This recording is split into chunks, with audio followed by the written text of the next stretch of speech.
নমস্কাৰ, আপোনালোকে চাই আছে আসাম নাও। বীমা বা ইঞ্চুৰেঞ্চ সকলোকে লাগে, আনকি গাড়ী মটৰ মানুহ সকলোকে বীমা বা ইঞ্চুৰেঞ্চৰ দৰকাৰ।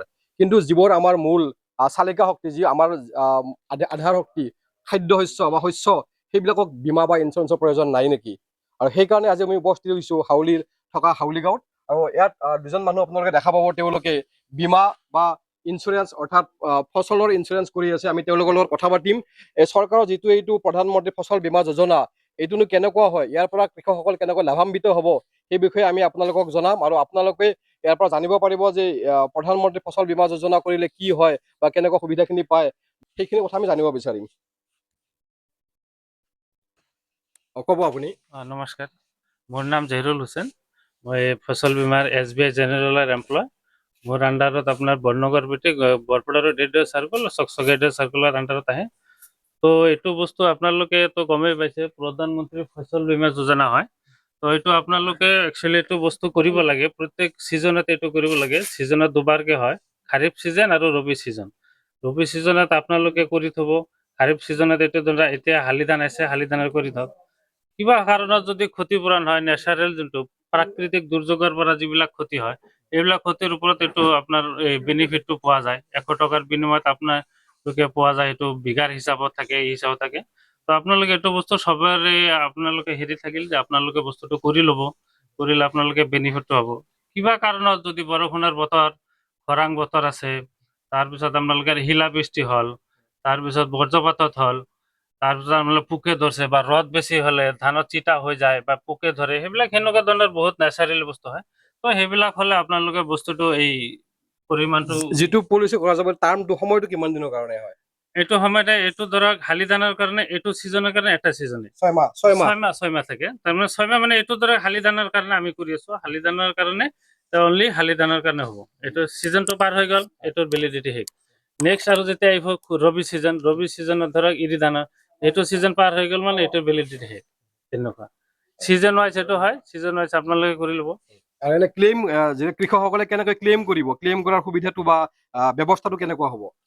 ক্লেইমৰ সুবিধা আপোনালোকে একচুৱেলি ক'ব গ'লে এইটো আপোনালোকৰ এই ইকনমিক্স ডিপাৰ্টমেণ্টৰ পৰা যোনটো ক্ৰপ কাটিং হয়, ক্ৰপ কাটিঙৰ পৰা এইটো ভিলেজ ৱাইজ GP ৱাইজ এইটো আপোনালোকৰ গভৰ্ণমেণ্টৰ পৰা দি দিয়ে, ফৰ্মেট এটা দি দিয়ে, ফৰ্মেটত ৰেণ্ডম নম্বৰ লিখা থাকে।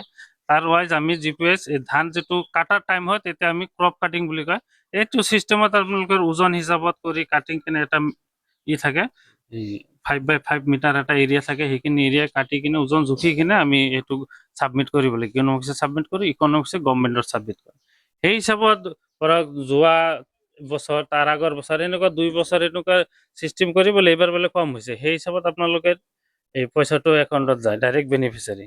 আৰু এটা চিষ্টেম আছে ইণ্ডিভিজুৱেল ক্লেইম, যিটো আমি লোকেলাইজ বুলি কওঁ, আমাৰ এই SBI জেনেৰেলৰ ফচল বীমাৰ ভাষাত লোকেলাইজ। এইটো এটা নম্বৰ আছে, চাওক আপোনালোকে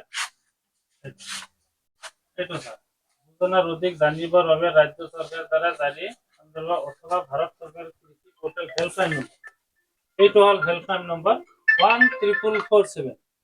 এইটো নম্বৰত আপোনালোকে ফোন কৰি, এইটো ফোন লাগিব আপোনালোকে, ফোন লাগে, এইটো আপোনালোকে ফোন কৰি কেনে এইটোত ক'ব লাগিব যে মই অমুক ডিষ্ট্ৰিক্টৰ অমুক গাঁৱৰ অমুক জিপিৰ মানুহ, তে মই ছাৰ খেতি কৰিছিলোঁ, এই 1 বিঘা 5 বিঘা খেতি কৰিছিলোঁ, তে মোৰ ৰ'দ বেছি কাৰণে নষ্ট হৈ গ'ল।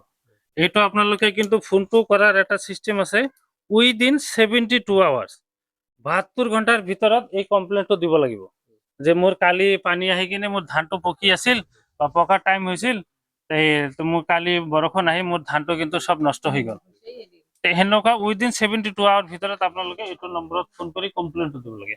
সেইমতে কমপ্লেইনটো দিলে এইটো আপোনালোকে ডাইৰেক্ট চেণ্ট্ৰেলৰ পৰা ষ্টেটত আহিব, ষ্টেটৰ পৰা ডিষ্ট্ৰিক্টত আহি, ডিষ্ট্ৰিক্টৰ পৰা আমাৰ তাত আহে। আমি যোনটো ব্লক কোঅৰ্ডিনেটৰ থাকোঁ, তাৰ পৰা আমি সেইটো ভেৰিফাই কৰিব যাওঁ। আমাৰ লগত আৰু এজন ব্যক্তি আছে, কি ক'ব আপুনি এই বিষয়ে? হয়, নমস্কাৰ। মই কৃষি সম্প্ৰসাৰণ সহায়ক, জলজলি এলেকা। আমি ইয়াতে মানে FR কৰিছোঁ, যিটো মানে ফাৰ্মাৰ ৰেজিষ্ট্ৰেশ্যন বুলি কোৱা হয়। এইটো হ'ল খেতিয়কৰ পঞ্জীয়ন, অৰ্থাৎ কৃষক পঞ্জীয়ন। একেলগে আমাৰ বীমাও চলি আছে, আমি FR কৰিছোঁ। আমি গাঁৱে গাঁৱে সোমাই কাম কৰি আছোঁ বৰ্তমান। হয়, এয়া আপোনালোকে দেখা পালে, মাত্ৰ 100 টকা দি 72,000 টকা, 72,000 টকালৈকে ক্ষতিপূৰণ পাবলৈ সক্ষম হ'ব কিমান হেক্টৰ মাটি? 1 হেক্টৰ 1 হেক্টৰ মাটি, অৰ্থাৎ 1 হেক্টৰ মাটিৰ ভেলুটো 72,000 টকালৈকে, ফচলৰ ভেলু 72,000 টকালৈকে আপোনালোকে ক্ষতিপূৰণ পাবলৈ সক্ষম হ'ব। এইটো এটা প্ৰধানমন্ত্ৰী ফচল বীমা যোজনা হয়, কেন্দ্ৰীয় চৰকাৰৰ এটা উদ্যোগ হয়। আপোনালোকে সকলোৱে আহক আৰু ইয়াত তেওঁলোকৰ লগত বিভিন্ন ঠাইতে আপোনালোকৰ এইটো অসমৰ বিভিন্ন ঠাইত কৃষি বিষয়া হওক নাইবা SBI জেনেৰেলৰ যিবিলাক কৰ্মী আছে, সহায়ক ষ্টাফ আছে, তেওঁলোকৰ লগত যোগাযোগ কৰি আপোনালোকেও নিজৰ খেতিৰ কৃষি বীমা এটা কৰি লওক। এইখিনি ক'বলগীয়া। ধন্যবাদ। চাই থাকিব আছাম নাও।